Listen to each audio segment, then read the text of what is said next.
일단 성경에 대해서 잠깐 시간이 많이 가서 대략 설명하면 성경은 저자가 있습니다. 기록한 사람.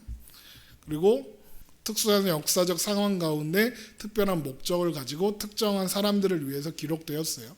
그러다 보니까 그런 사람들이 쓴 여러 사람들이 수십 명의 저자들이 수백 수천 년의 시간 동안 각자의 상황과 문화와 어떤 배경 속에서 성경을 기록하여 모아놓은 책이에요. 그러니까 성경에는 당연하게 저자에 따라 문체가 다르고 사용하는 어휘가 다르고 사용하는 단어가 다르고 장르가 다르고, 그래서 성경에는 역사도 있고 시도 있고 편지도 있고 묵시록, 지옥의 묵시록 이런 소설책이 있었는데 묵시록도 있고 장르가 다양하다. 그래서 그 장르별로 읽는 것도 재미있어요. 그런데 그렇게 다양한 가운데 다양한 저자들과 다양한 맥락과 다양한 주제와 다양한 장르, 문체, 단어, 어휘 그 가운데 놀랍도록 통일성을 갖는다. 그 통일성이 어디에서 나타나고 어디에서 나오느냐? 그것이 하나님께서 하나님의 마음과 뜻을 그 가운데 담기 위하여 그 모든 수십 명의 저자들에게 역사하셨기 때문이다. 그래서 모든 성경은 하나님의 감동으로 되었다라고 하는 거예요. 이게 하나님이 부를 테니까 적어 보세요. 태초에 하나님이 천지를 창조하시 이렇게 하셨다는 뜻은 아니에요. 이렇게 하셨다는 뜻은 아니에요.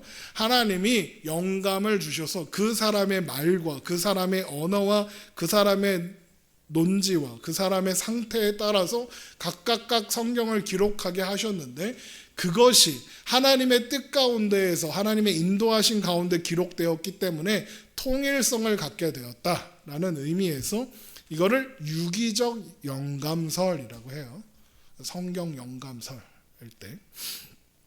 두 번째, 성경은 글이에요. 모든 글에는 맥락이 있고 문체가 있고 논조가 있어요. 가볍게 읽고 소비되는 라이트 노벨에서 가벼운 소설, 인터넷 소설 이런 거에도 그런 구조는 있어요.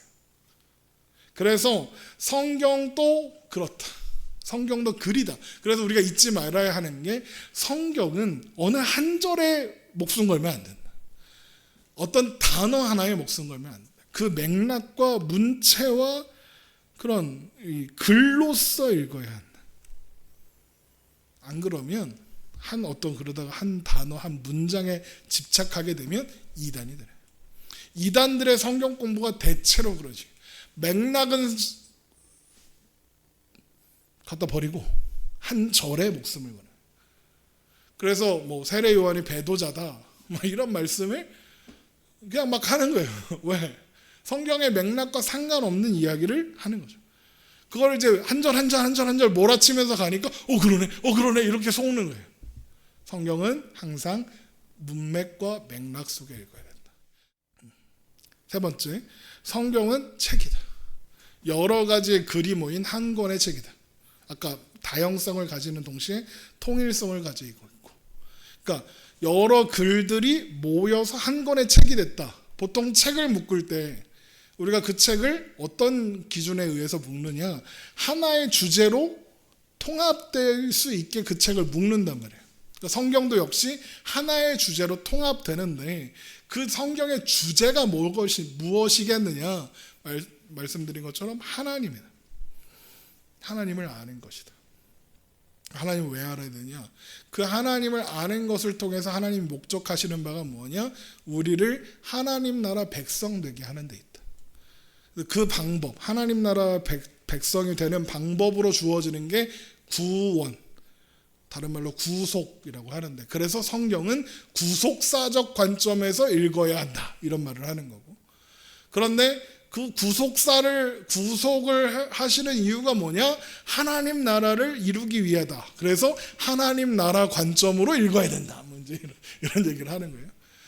그러니까 성경의 주제는 하나님을 알려주사 우리를 하나님 나라에 들어가게 하시려고, 이게 주제다. 그래서 그러면 그 하나님 나라에 우리를 들어가게 하는 방법이 구원, 구속이라 했고, 구속을 이루는 방법이 뭐예요? 예수 그리스도다. 그래서 성경은 예수 그리스도를 관점으로 읽어야 돼요. 그래서 하나님 나라의 관점, 구속자 관점, 예수 그리스도적인 관점 다 같은 말이다. 헷갈릴 필요 없다. 다 같은 말이다. 뭔가 다른 관점이냐? 다 같은 관점이다. 그래서 성경은 항상 예수를 말하고 있다.